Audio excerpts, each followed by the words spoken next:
Hello, I'm Terry Williamson with RVDestinations.blog. Welcome to our blog. While you're here, please look for the subscription button, subscribe, leave comments.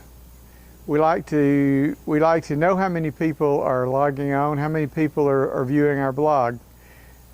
We like to feel like that it's being liked, and we don't know this if you don't leave comments or subscribe, follow our blog.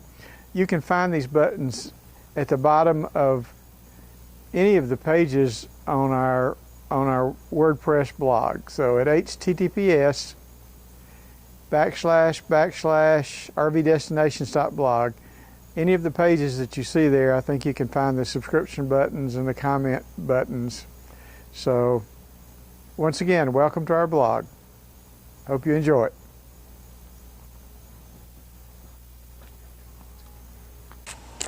Okay, I want to do a little intro to this trip. We're going to Dial Mountain up in Elllijay, Georgia.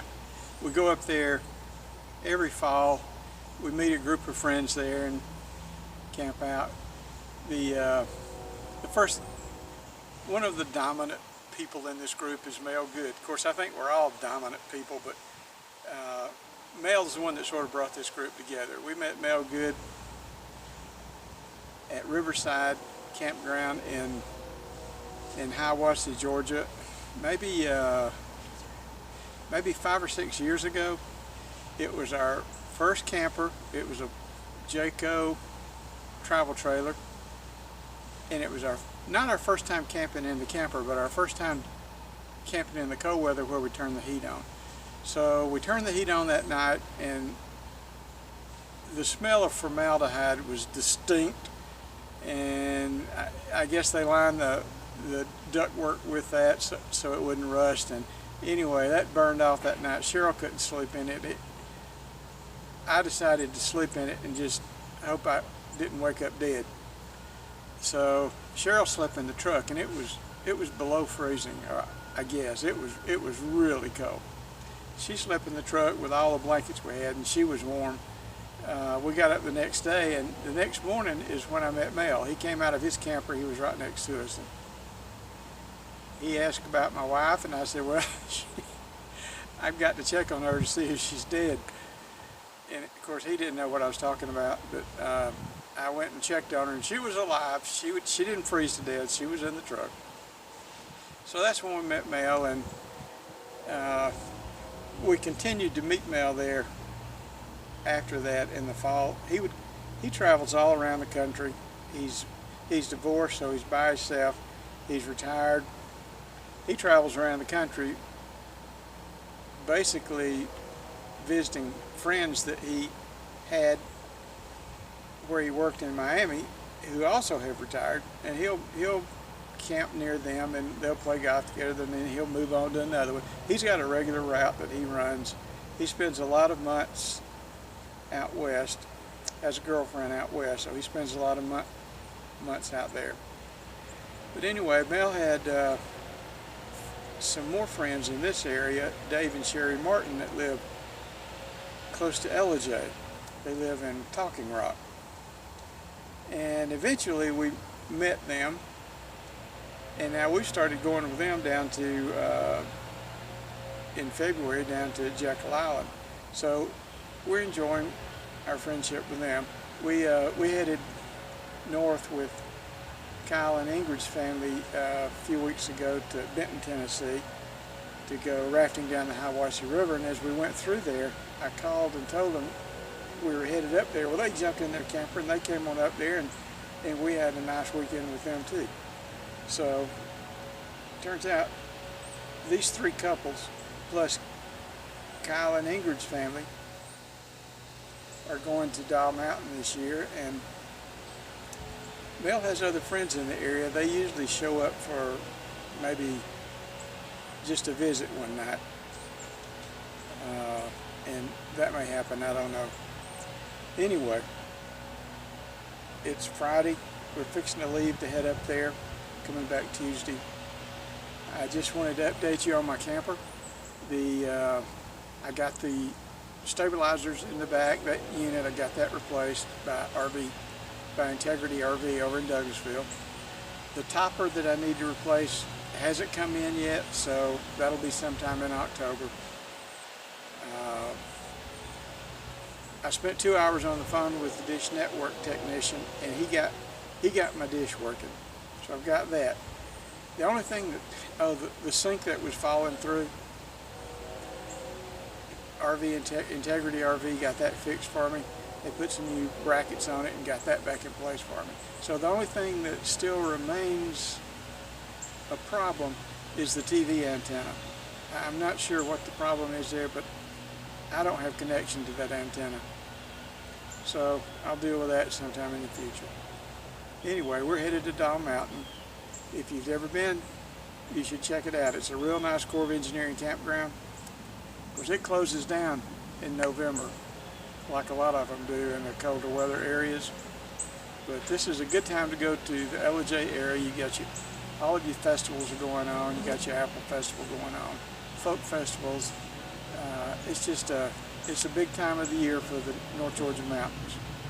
So take a look at our blog. I'll get it posted, and it'll be below this in the blog.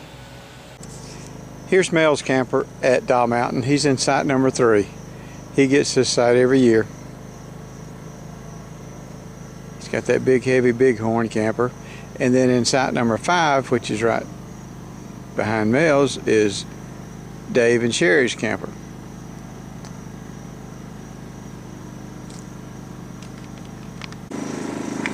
In site number 4 is where we camped this year. I like this site. We don't have decks on this side, but it's still a nice site. So we've got plenty of place for a fire pit there, and several people can get around it.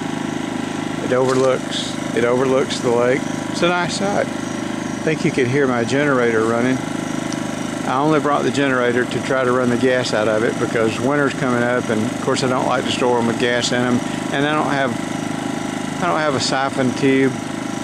Dave's going to tell us how the football game's going, Georgia and Vanderbilt. Oh, it was a wipeout. Georgia killing them. Last time I saw it was 38-0, Georgia.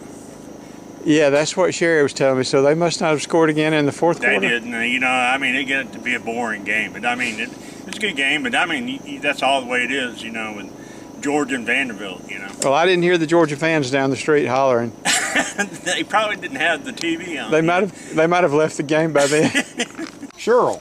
This is the way Nancy relaxes in the mountains. This is what an awesome husband looked like. 2 thumbs. Yeah. An awesome husband must be 2 thumbs. Pointing to his face. Yeah.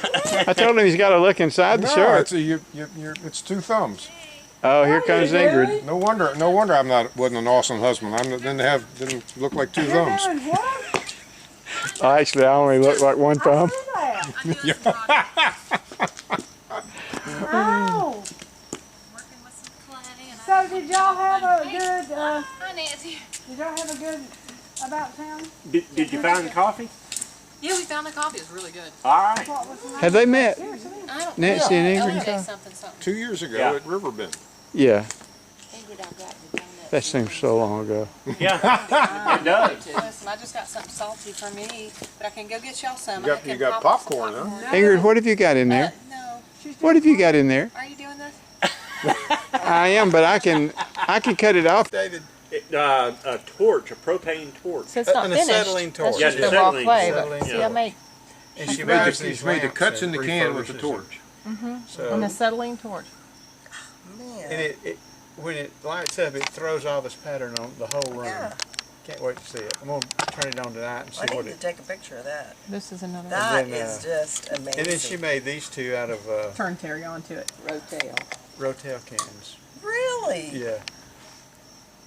Put little Oh tea my candles in them. So you're going to label those And this Rotel one- cans or something so you I know? guess she bought this nightlight at Walmart and put that on it. This was a sardine can. Tuna. Tuna can. Oh, Tuna Tuna can. can. Yeah, Tuna sardines. can. Sardine. Quite a difference. Okay, here comes Kyle back with a load of wood. We're gonna have a bonfire tonight. There's Mel Good and Kyle Williamson and David Martin. That's Kyle's new truck. That's Terry's new truck. And that generator in the background is still my generator running.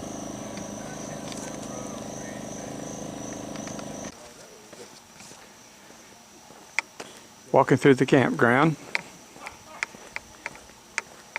I wish that this truck was here. I don't know if I've told you or not, but there's such a funny story that happened this morning. The truck that goes with this camper, and this camper is located right behind my camper. So that's my camper right there. And the truck that goes with this camper is the same color as my truck. It's a gray Ford F-350 Super Duty. Okay, well, right behind that one is Kyle and Ingrid's camper. So Preston this morning was going to go fishing. He was going to borrow our equipment. So he gets up before daylight. I had given him the keypad combination so he could open the truck and get the fishing rods and tackle boxes out of the camper to take down to the lake. Well, Preston thinks he's at my truck, but he's at this camper's truck. He can't find the keypad because there's not one. So he thinks, well, this must be one of those glasses where you tap on the glass and a keypad appears on the glass. So he gets his fingerprints all over the glass. Well, he couldn't get in the truck, obviously. So while he's considering knocking on the door and waking me up, of course, that's not me in the camper, that's some stranger. He looks down and notices the wheels. For some reason, he realized that those wheels weren't my wheels. And then he realized he wasn't at my camper. So he goes on down to my camper and gets the stuff and goes fishing.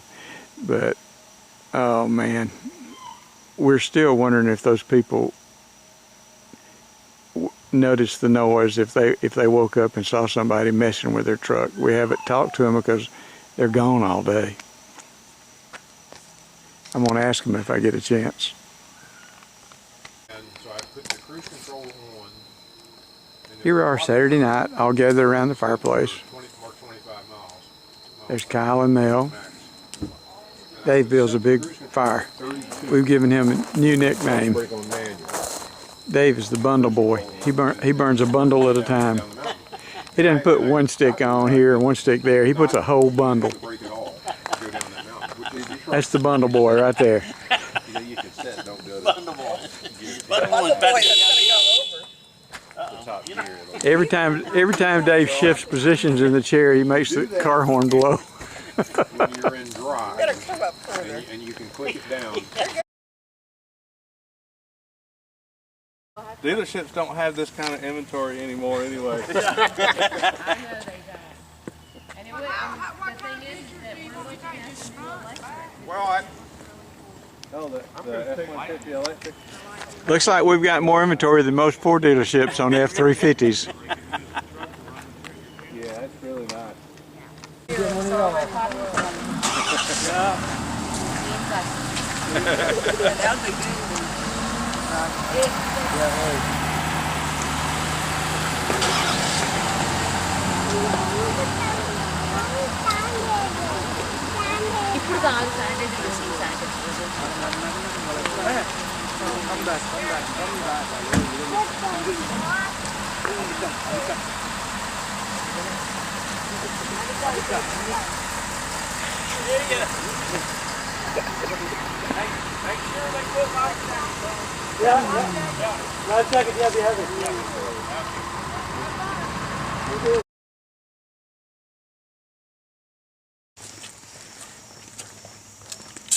So this is the overlook at Carter's Lake.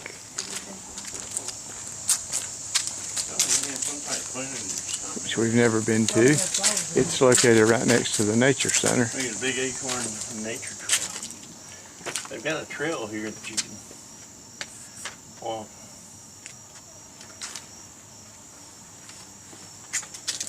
Yeah, there's the trail going down through there.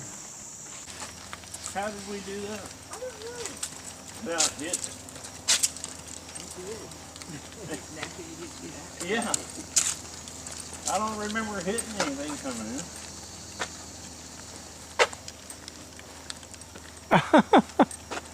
Well, maybe your wheel didn't go over it. I didn't feel a bump either.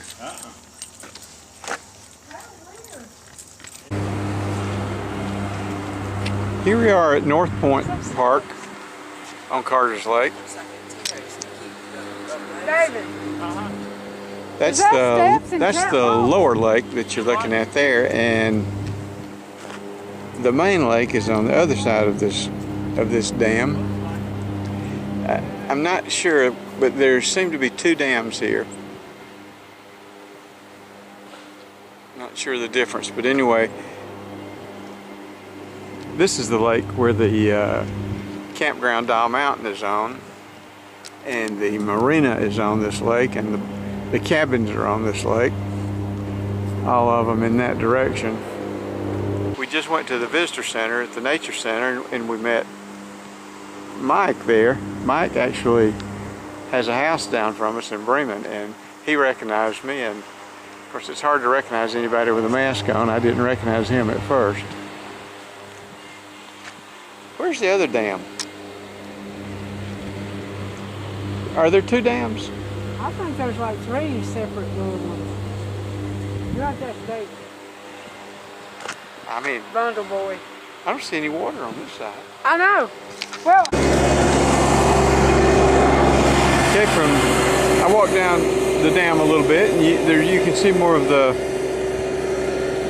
power generating equipment. And you can see what looks like a park area down there with roads going through it, but it doesn't look developed, so I'm not sure. David's down here talking to one of the workers, but so there's the flow of water coming out of this dam.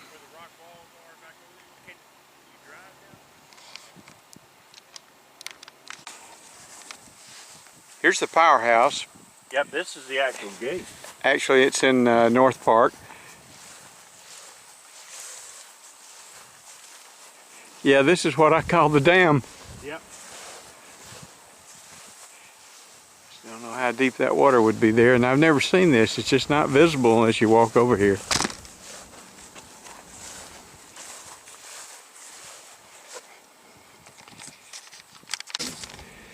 But in an emergency, they've got one back on the other side over there that they can open up. I was looking at the nature center in case there too much water is coming into the lake too fast, where they can open that up and flow it. This is the main dam, but how many gates does it have? 2? I think that's 4, Terry. I think each one of those things represent a gate.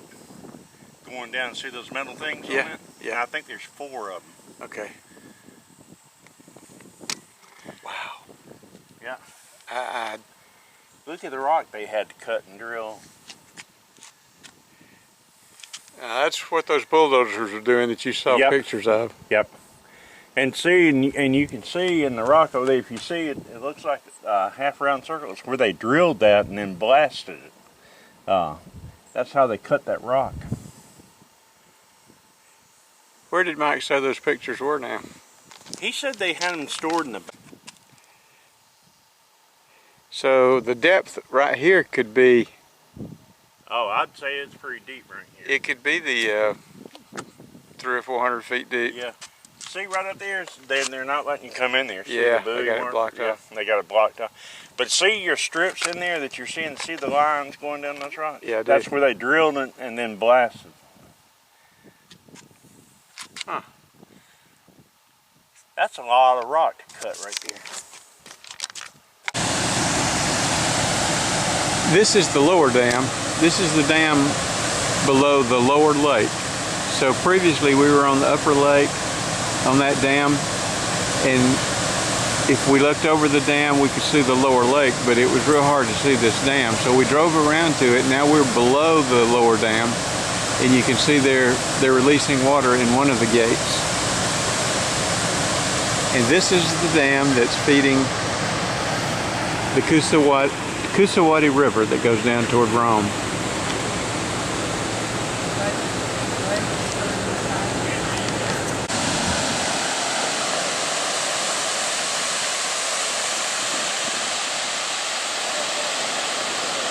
So where they're releasing water from the dam draws fishermen. Got a couple of guys coming there to fish. And then there's a couple down here that's fishing.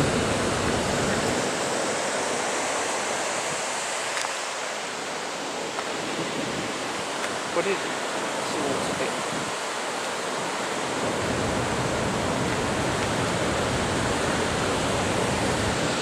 Let's see if they've got.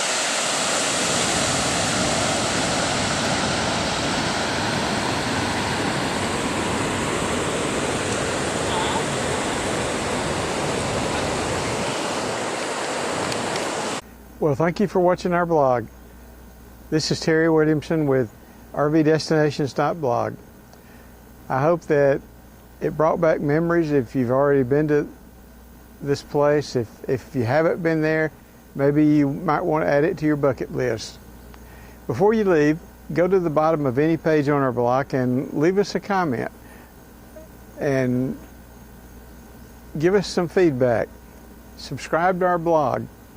We like to know that people are actually watching the blog, so this helps us and we appreciate it. This is Terry Williamson with RVDestinations.blog saying thank you for watching our blog.